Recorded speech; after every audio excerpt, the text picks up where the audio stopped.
So sit up and pay attention as we set about investigating our first claim. Are there really good fats and bad fats? There can be no doubt, as a nation, we are getting fatter. 2/3 of adults and a quarter of children between 2 and 10 are classed as overweight or obese. We talk about fat, we talk about being overweight, but there are two main types of fat. There's subcutaneous fat, which is the fat under your skin, and then there's visceral fat. That's the fat you can't see, but it's the fat that cakes your organs inside. And visceral fat is the dangerous fat. A major cause of weight gain is an energy imbalance, basically eating more calories than we burn. And that imbalance causes our body to store fat, and the fat we eat contains more calories per gram than any other food, so it should be simple. Eat less fat and lose weight, right?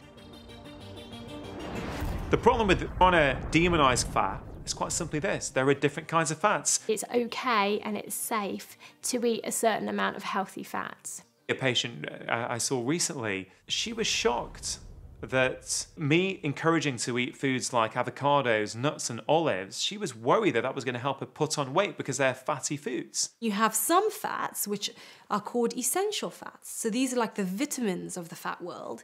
And essential fats are like omega-3. So they're essential because we need to get them from the diet for our body, because our body can't actually make them ourselves.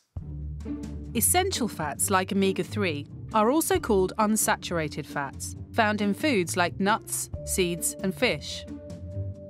Saturated fats are mainly found in animal products and dairy foods. Unsaturated fats are associated with decreased risk of heart disease, whereas saturated fats are associated with increased risk of heart disease. We kind of labelled saturated fats as a bad fat, but actually saturated fat is not a bad fat if we eat it in the right portions. So cheese, for example, yes, it contains some saturated fat, but it also gives us things like calcium, it gives us protein, so overall it is actually an extremely nutritious food.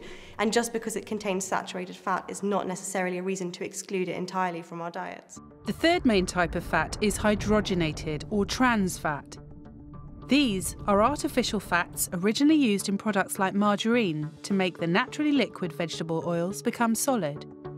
It is also found in other processed and fast foods. Your ugly fats are your trans fats. Now, trans fats are man-made. They do not occur in nature. And the good way of telling which foods have trans fats is by reading your labels.